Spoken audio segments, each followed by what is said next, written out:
예, 우리가 이제 오늘 세례 요한에 대한 이야기를 읽었습니다. 세례 요한은 그 시대에 가장 유명했고 그리고 가장 존경받는 사람이었습니다. 사실 이게 지위가 높으면 존경받기가 쉽지 않죠. 그런데 이 세례 요한은 지위도 높고 또 존경도 받는 그런 사람이었습니다. 그러니까 모든 계층의 사람들이 다 세례 요한을 존경했습니다. 심지어 헤롯 왕도 그를 두려워하고 존경했다고 성경은 말하고 있습니다. 근데 지금 헤롯이 어디 있느냐 하면 지금 감옥에 갇혀 있습니다. 이 감옥에 갇혀 있는 헤롯이 제자들로부터 예수님께서 자기가 증거했던 메시아이신 예수님이 행하셨던 일들을 듣고 여러 가지 의문이 생겼습니다. 그래서 제자들을 예수님께 보내서 질문을 합니다. 우리 3절 같이 한번 읽어볼까요? 3절 시작. 예수께서 여짜오되 오실 그이가 당신이 오니까 우리가 다른 일을 기다리오리까. 예, 그러니까 참 당황스러운 질문입니다. 요한이 그동안 분명히 자기가 증거했던 메시아이신 예수님이셨고 그리고 그걸 고백했고 그렇게 한데 그런데 여기서 이런 질문을 하죠. 그럼 지금까지 그가 가졌던 그 확신 또 선포 이건 무슨 의미가 있는가? 어쨌든 이 요한은 자기가 분명히 증거했던 예수님이심에도 불구하고 여기 와서 이런 질문을 합니다. 당신이 정말 메시아가 맞습니까? 만약에 아니라고 하면 우리가 다른 사람을 기다릴까요? 이제 이렇게 묻는 거죠. 세례 요한을 생각해 보면 의외입니다. 저렇게 훌륭한 예언자가 어떻게 저런 의심, 회의를 가질 수 있을까 이렇게 생각을 해보는데 근데 반대로 우리 자신을 한번 돌아보면 충분히 그런 일이 있을 수 있겠구나 하는 것을 또 생각할 수가 있습니다. 여러분 우리도 지금까지 살아온 날들을 돌아보면 언제나 하나님께서 우리를 지키시고 보살펴 주셨고 함께 해 주셨습니다. 큰 병 가운데서도 우리를 회복시켜 주셨고 여러 가지 어려움과 고난 속에서도 우리를 지켜 주셨습니다. 그래서 언제나 우리와 함께 하신 하나님을 우리는 깨닫고 있습니다. 그런데 우리가 아무리 큰 은혜를 받았고 또 큰 일을 겪었다고 해도 그 기쁨이 잠시뿐일 때가 참 많습니다. 죽을 병에서 기적적으로 살아나는 경험을 우리가 했을 수도 있습니다. 그때는 정말 하나님 내 목숨 건져주시면 내가 죽을 때까지 평생 하나님을 위해서 제가 헌신하고 충성하고 봉사하겠습니다. 이렇게 하지만 근데 고침을 받고 일상으로 돌아오면 언제 그랬냐는 듯 우리는 다시 원래 모습으로 돌아갑니다.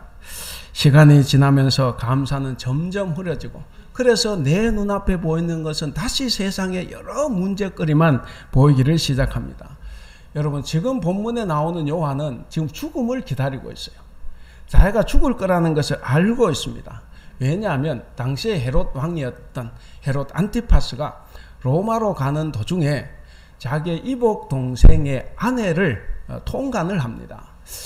그렇게 하고 난 다음에 집으로 돌아와서 바로 아내와 이혼을 하고 그리고 제수죠 이복 동생의 아내를 자기 아내로 삼습니다. 자 이것을 이제 요한이 당연히 이제 책망을 했죠. 비판을 했습니다. 그랬더니 요한이 옥에 갇히고 맙니다.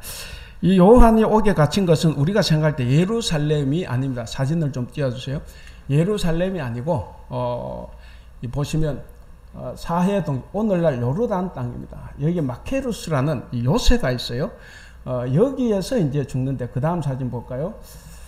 여기 이제 마케루스입니다. 마케루스고 이제 성지순례를 가면 이리 걸어서 올라가는데 보기에는 적어도 굉장히 큽니다. 그 2위가 이제 그 성이 있어요. 그리고 여기 보면 이제 굴들인데 여기가 이제 감옥들이 있습니다. 다음 사진. 자, 이제 정상에 올라가면 이런 거예요. 지금은 이제 다 파괴가 되어 있지만 굉장히 넓은 이 땅에 궁궐이 있었습니다. 그 다음 사진. 이 궁궐을 복원한 것입니다. 아마 이때 세례요한이 죽었을 때 그 잔치가 여기에서 이제 벌어졌습니다. 그 다음 사진. 자, 다시 한번 아까 봤던 사진입니다. 그 다음 사진. 자, 여기 보면 이제 이렇게 굴들 있죠. 중간중간에. 이런 것이 이제 여기 감옥이 있을 수 있어요. 그 다음 사진. 보면 이제 동굴 감옥입니다. 그러니까 세례 요한이 이 감옥, 여기에 이제 갇힌 거죠. 그 다음 사진. 예, 여기 이제 동굴 내부예요. 그러니까 이 동굴, 이 감옥에 세례 요한이 갇혀 있었다. 수개월을 갇혀 있으면 무슨 생각이 들까 하는 거죠. 그래서 그런 의문이 일어나서 제자들을 저 멀리 예루살렘 혹은 갈릴리에까지 가서 예수님 만나게 한 거죠. 자, 평생을 광야에서 살았던 이 세례 요한이 이런 지하 감옥은 정말 고통스러웠을 겁니다. 자기의 죽음이 임박했다는 것을 알았던 이 요한이 그 의문 때문에 자기의 제자들 예수님께 보내서 아까 그렇게 질문을 한 겁니다. 세례 요한은 왜 갑자기 예수님의 그 메시아 되심에 대해서 그런 회의를 느꼈을까? 왜 느꼈을까요? 어쨌든 그런 회의를 느끼고 그런 질문을 하게 됐습니다. 여기에는 크게 이제 두 가지 이유를 생각해 볼 수가 있습니다. 첫째는 예수님을 통해서 드러난 메시아상이 자기가 그동안 생각해왔던 메시아상과 너무 다르다는 겁니다. 세례 요한도 그렇고 유대인들도 그렇고 심지어 예수님의 제자들도 생각했던 메시아상은 예수님과 달랐습니다. 세례 요한이 생각했던 메시아는 뭐냐? 군대를 조직해서 로마와 싸우고 그리고 로마를 몰아내고 다윗 왕조를 다시 회복하는 바로 정치적인 메시아였습니다. 요한이 듣고 배우고 이해한 이런 메시아는 바로 구약에 예언된 대로 심판하시는 왕, 심판주로 오신다. 이렇게 이제 생각을 했죠. 그래서 마태복음 3장 12절에서 세례 요한이 이렇게 이야기합니다. 메시아는 손에 키를 들고 자기의 타작마당을 정하게 하사 알곡은 모아 곡간에 들이고 쭉정이는 꺼지지 않는 불에 태우시는 분, 심판주죠. 그리고 누가복음 3장 9절에는 보면 이 세상은 이미 도끼가 나무 뿌리에 놓인 상태. 이제 도끼만 들고 나무를 자르면 되는 거예요. 그러니까 메시아는 어떤 분이냐? 그런 심판주로 오신다는 거죠. 자, 그런데 예수님을 통해서 드러난 메시아의 사역은 전혀 그것이 아니었어요. 자기 생각과 전혀 다르게 그저 예수님은 뭐 하셨냐? 소수의 약하고 가난하고 차별받는 자들에게만 사랑을 베풀고 자비와 긍휼을 베푸셨던 그런 분이었어요. 그러니까 이제 혼란이 온 겁니다. 혼란이 찾아왔고 그리고 그것이 대단히 못마땅했어요. 자, 두 번째 이유는 뭐냐면 자기 자신에게 일어난 일 때문이라고 봅니다. 여러분, 요한은 누구보다도 하나님 뜻을 잘 순종해 온 사람이에요. 알지 않습니까? 그는 금수저예요. 제사장 가문 자식입니다. 그러면 세상에서 잘 살 수 있어요. 그런데 모든 것을 다 버리고 광야로 가서 그렇게 살았죠.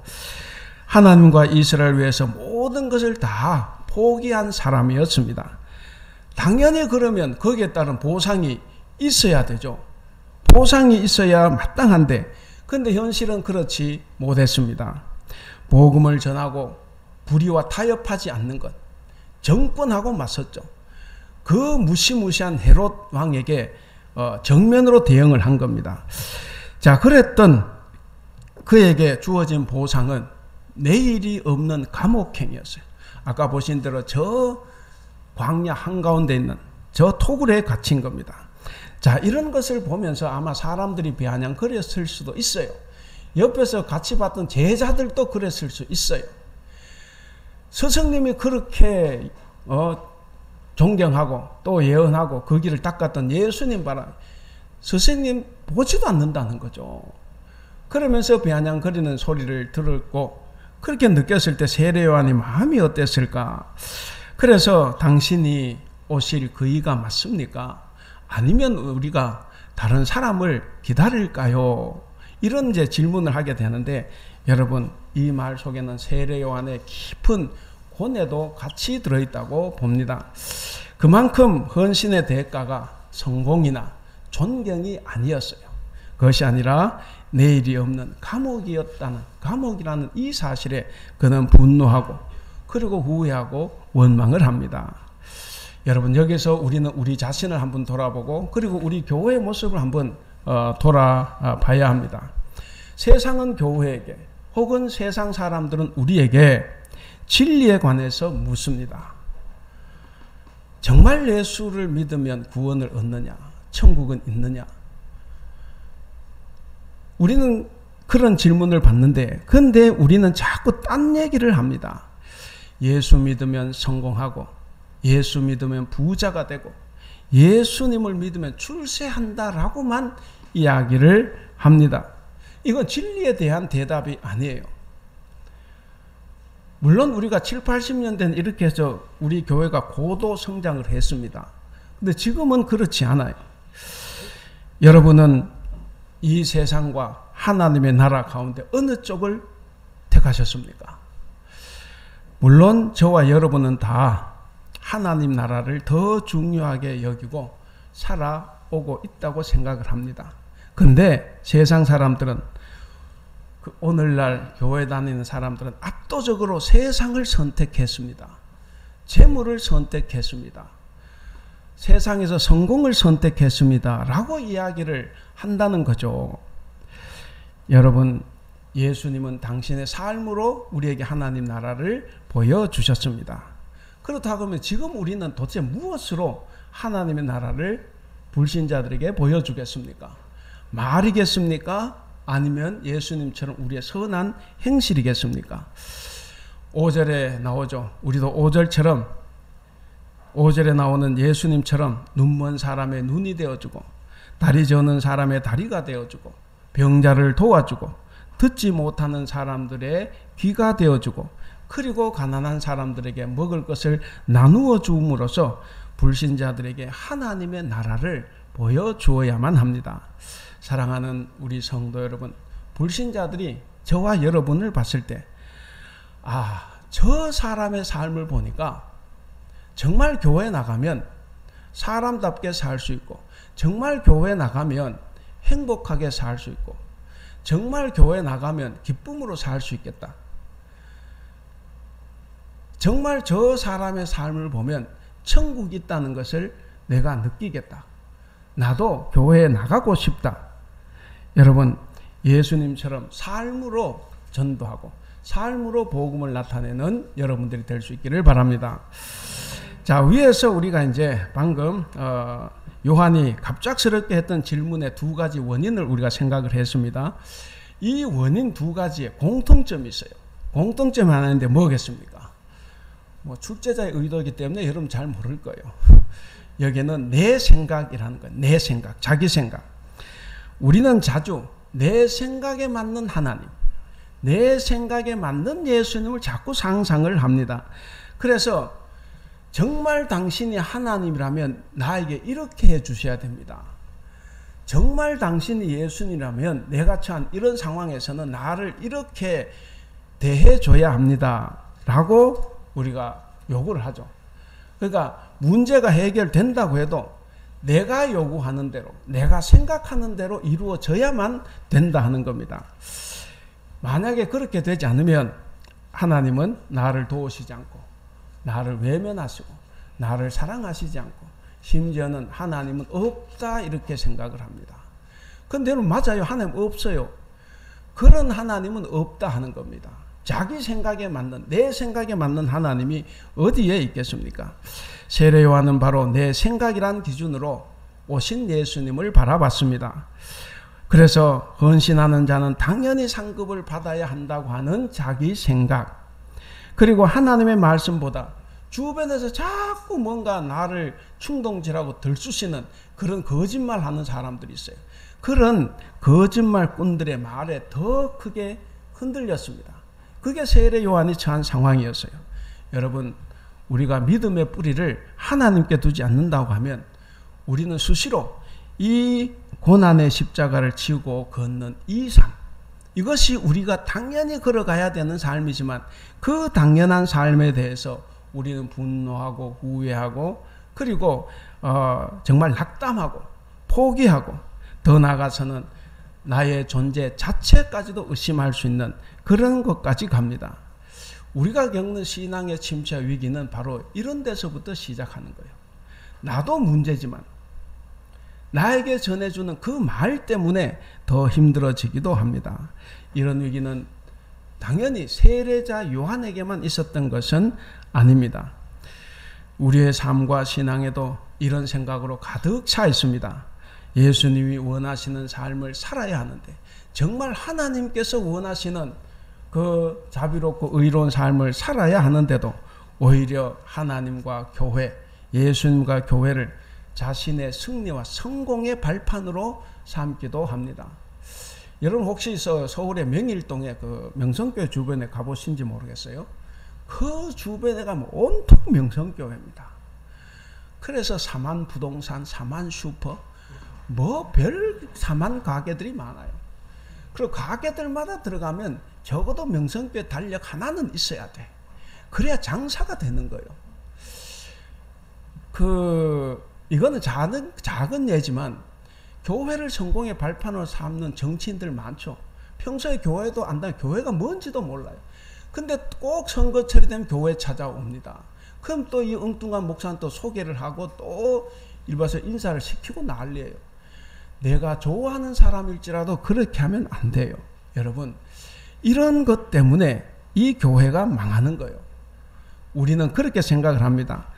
우리 교회가 이 정도 교회 건물을 짓고 이 정도의 사람이 모이고, 그리고 이런 정도로 예배하면 하나님은 우리 교회와 우리에게 복을 주셔야 하지라고 하는 기복주의, 예수님을 믿으면 승리한다, 교회를 다니면 잘 먹고 잘 산다라고 하는 이런 성공주의와 승리주의, 하나님을 바라보기보다는 늘 사람들의 눈만 의식하고 살아가는 그런 체면주의, 바로 이런 것들은 눈에 보이지 않는 병균과도 같습니다. 결국 이런 것들이 우리를 고난 앞에서 넘어지게 하고 다시 일어서지 못하게 합니다.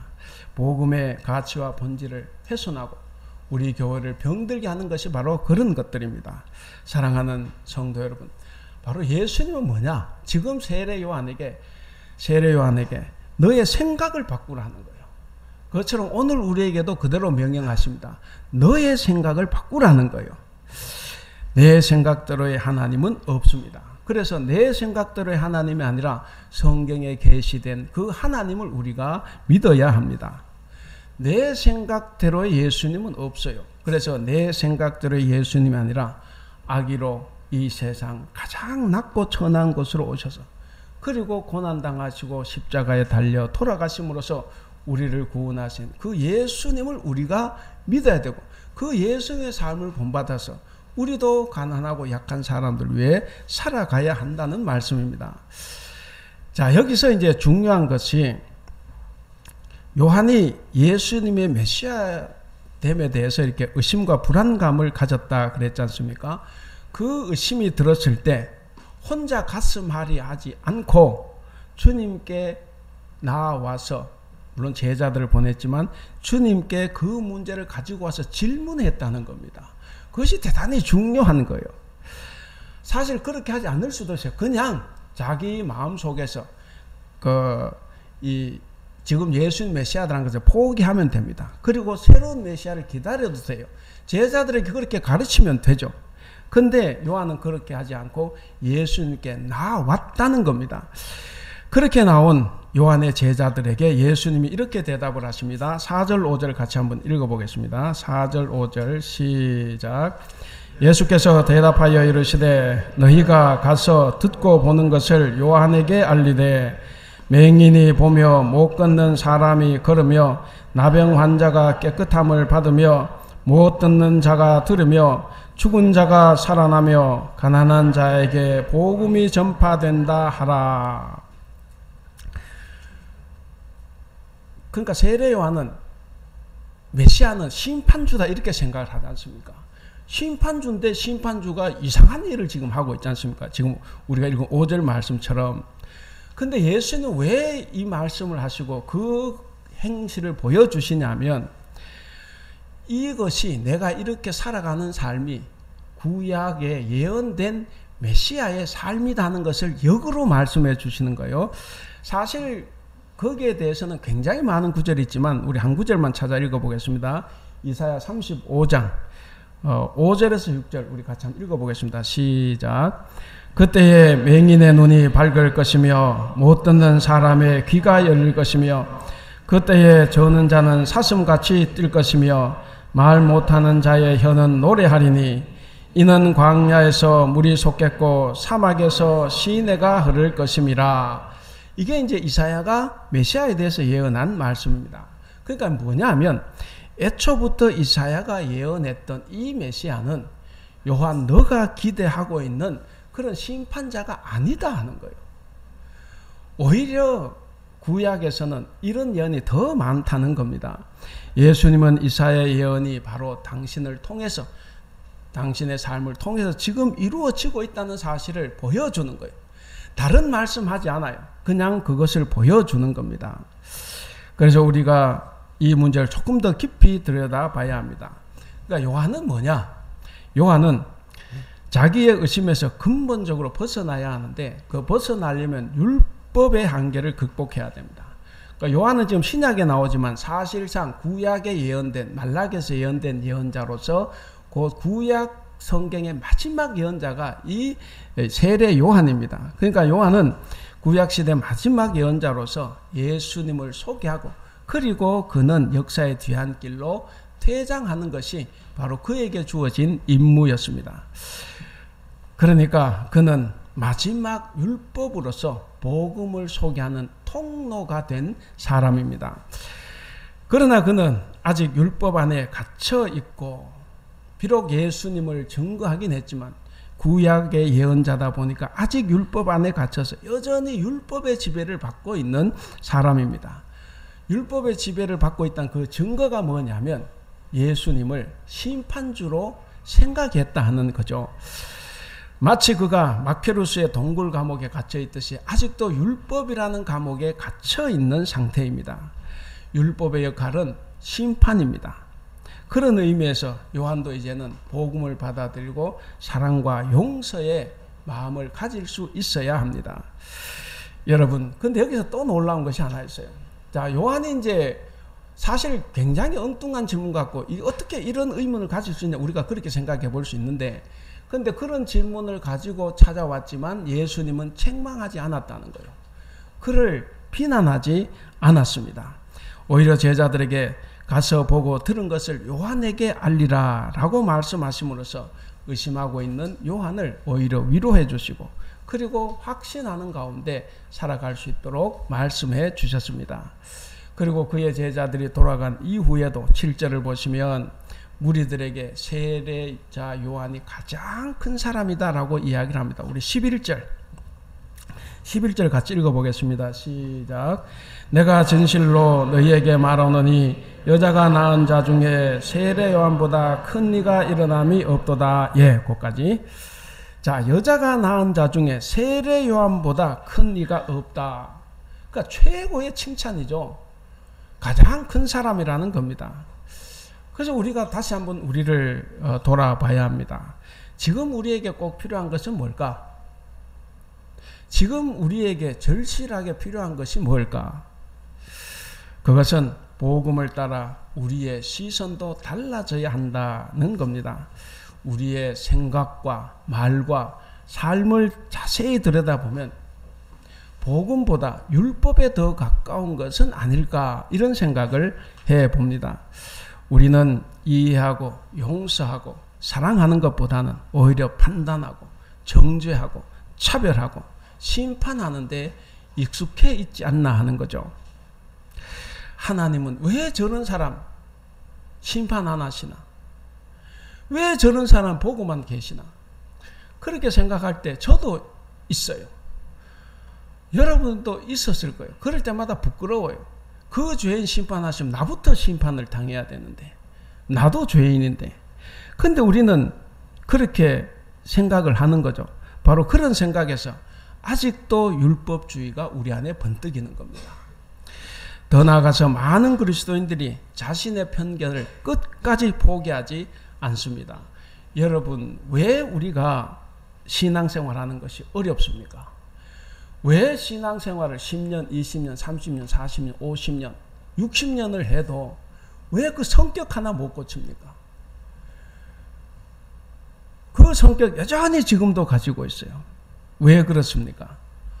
우리의 편견을 꺾지 않기 때문에 그렇습니다. 여러분, 우리가 성경을 아무리 읽고 성경을 아무리 공부를 해도 편견의 노예가 되어 있으면 우리는 절대로 복음을 제대로 받아들일 수가 없습니다. 그럼 내가 성경 공부 10년 한다고 해서 내가 바뀌는 게 아니에요. 내 편견이 사라져야만이 그것이 바뀌지, 내 생각이 안 바뀌면 바뀌지 않는 겁니다.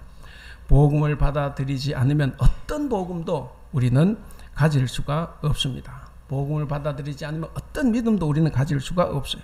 그렇게 생각하시는 주님, 우리 주님께서는 당신의 정체성에 대해서 질문하는 세례 요한과 그리고 오늘 우리들에게 예수님 자신이 행하신 일들을 보여주시는 거예요. 그 일들을 보여주심으로써 당신의 정체성을 우리에게 알려주십니다. 그것이 뭡니까? 눈먼 자가 보고 걷지 못하는 사람이 걷고 나병 환자가 깨끗함을 받고 못 듣는 자가 들으며 죽은 자가 다시 살아나는 이런 일들, 바로 이런 일들이 그리스도를 통해서 일어난다 하는 것을 지금 보여주고 있는 겁니다. 저는 이런 거 이제 말씀드릴 때마다 이게 좀 안타까운 게 있어요. 성경은 2000년 전부터 있었고 성경을 읽으면 수없이 많은 구절에서 우리의 선한 행실, 가난한 자들을 돕고 살아가는 그 행실이 우리로 하여금 천국을 이끈다고 적혀있지만 안 믿는 사람은 절대로 믿지 않아요. 왜 그럴까? 자기의 편견입니다. 편견이 뭐예요? 교회 나와서 입으로 고백하고 예수 믿으면 천국 간다. 이 편견만 가지고 있기 때문에 바뀌지를 않는 겁니다. 이제 결론입니다. 오늘 말씀에서 제가 3가지 교훈을 찾아봤습니다. 첫째는 하나님의 뜻이 우리의 생각과 다를 때 우리는 회의에 빠지기 쉽다 하는 거죠. 그러나 대부분의 경우에서 하나님의 뜻과 우리의 생각에는 차이가 크겠습니까? 안 나겠습니까? 차이가 대단히 크죠. 하나님은 무한광대하신 하나님, 이 우주 만물을 창조하신 하나님인데 어떻게 해서 우리가 맨날 모이면 하나님은 이런 분이야, 하나님 이런 건 하시고 이런 건 안 하시고 우리가 다 규정을 합니다. 그런 하나님 없어요. 우리는 상상할 수 없이 넓고 큰 하나님을 대하고 있습니다. 그렇기 때문에 우리와 하나님 생각에 엄청난 큰 차이가 있습니다. 하나님은 우주를 운행하실 만큼 무한히 큰 분이지만 우리는 한 치 앞을 내다보지 못합니다. 지금 이 자리에서 나가다가 내가 죽을지 몰라요. 지금 내가 어떤 병에 걸릴지 아무도 모릅니다. 우리는 분명히 제한적인 사람입니다. 그러므로 우리는 내 생각과 하나님 뜻이 다를 때 내 생각을 버리고 하나님 뜻을 따라야 합니다. 두 번째는 아무리 세례 요한이라고 해도 고난의 상황에서는 믿음이 약해질 수 있다 하는 겁니다. 그래서 고난은 참 좋은 거지만 때때로 우리의 신앙을 약하게 만들기도 하고 병들게 하기도 합니다. 그러나 분명한 것은 있어요. 여러분들이 하나님 없다 있다 말을 하더라도 그런 고난의 때에도 우리는 결코 혼자가 아니라는 겁니다. 나는 하나님이 나를 도와주시지 않는다고 원망을 해도 그때 하나님은 우리를 여전히 도와주시고 계신다는 겁니다. 우리가 느끼지는 못할지라도 하나님은 여전히 우리와 함께 하시면서 우리를 도와주십니다. 그러므로 혹 여러분들이 지금 고난 가운데 있다고 하면 다른 생각하지 마시고 지금 이 순간에도 하나님이 나와 함께 하신다 하는 것을 기억하고 믿음을 더 굳건히 할 수 있기를 바랍니다. 마지막 3번째입니다. 말씀에 대한 긍정적인 의심은 우리를 확실한 믿음 가운데로 인도합니다. 자, 요한이 갑자기 예수님 메시아인지 아닌지 이게 이제 의심이 굉장히 일어났죠. 그래서 예수님께 질문을 했어요. 그럴 때 예수님은 아까 말씀드린 대로 책망하거나 징계하지 않았습니다. 오히려 확실한 답을 주셨습니다. 모든 것을 우리가 신앙으로만 수용하다 보면 맹목적인 신앙이 될 수 있습니다. 우리 기독교인들 정말 맹목적인 신앙인이 많아요. 알지 못하면서 질문도 하지 않고, 물론 질문하지 못한 건 목사 책임입니다. 목사가 질문하는 걸 싫어해요. 그래서 질문하면 기도 좀 하세요. 믿음이 좀 부족하네요. 이래 하니까 교회에서 질문을 못해요. 근데 우리 교회는 그렇지 않아요. 그러니까 성경 좀 나오세요. 질문 많이 하세요. 그러니까 이런 알지 못하면서 질문도 하지 않고 받아들이면 묻지마 신앙이 됩니다. 덮어놓고 믿는 신앙이 돼요. 이런 신앙은 어디에도 쓸모가 없습니다. 여러분, 우리가 편견이나 지식을 위한 불신앙적인 의심이 아니라 하나님을 더 잘 믿기 위해서, 성경을 읽을 때 성경을 더 잘 이해하기 위해서 갖는 의심은 우리가 충분히 가져야 되고 충분히 질문할 수 있어야 됩니다. 그러므로 우리는 모르는데도 아는 척 하지 마시고 성경을 읽을 때 의문을 가지고 늘 질문할 수 있기를 바랍니다. 그래야만 확신에 찬 신앙생활을 할 수 있습니다. 이제 말씀을 맺겠습니다. 사랑하는 우리 성도 여러분, 예수님은 여자가 낳은 사람 중에 세례 요한보다 더 큰 사람이 없다, 이렇게 이제 말씀하셨습니다. 그런데 또 천국에서 아무리 작은 자라도 세례 요한보다 더 크다, 이렇게 이야기를 하셨습니다. 비록 우리가 세상에서는 초라하게 살아갈 수 있어요. 하는 일마다 잘 안 돼서 정말 보잘것없이 지극히 작은 자로 살아갈 수는 있다고 해도 우리는 세례 요한이 갖지 못했던 그 복음을 소유하고 있기 때문에 우리 하나님께서는 우리를 가장 크고 귀한 자라고 말씀해 주십니다. 그러므로 사랑하는 우리 성도 여러분, 우리가 이 세상을 살아갈 때 자긍심을 가져야 합니다. 우리가 비록 교회에서 뭐 아무것도 아니야, 뭐 장로도 아니고 안수사도 아니고 권사도 아니고 심지어 서리 집사도 아니야, 또 세상에서 난 별 볼 일 없는 사람이야 라고 한다고 해도 하나님 앞에서는 절대로 못나거나 부족한 사람이 아니라는 겁니다. 하나님이 보시기에는 다 잘나고 예쁜 사람들입니다. 오늘 제목 같이 한번 읽어볼까요? 시작. 그리스도인 세례자 요한보다 더 큰 사람. 사랑하는 우리 성도 여러분, 혹시 연세가 많아 자녀에게 짐이 될 수 있습니다. 벌이가 없어 가족에게 냉대받을 수 있어요. 취직이 안 돼서 수년째 취준생으로 살아갈 수도 있습니다. 오랜 코로나로 인해서 기업과 회사 그리고 가정이 경제난 그리고 생활고를 겪을 수도 있습니다. 그럼에도 불구하고 우리는 세상에서 가장 위대한 사람보다 더 큰 사람들입니다. 우리는 다 하나님의 자녀들이고 천국을 소유한 하나님의 백성들입니다. 하나님이 사랑하시고 아껴주시고 칭찬하시는 바로 하늘나라의 주인들입니다. 우리가 이 대림절에 기다리는 예수님은 우리를 그렇게 만들어주시기 위해서 지금 오고 계십니다.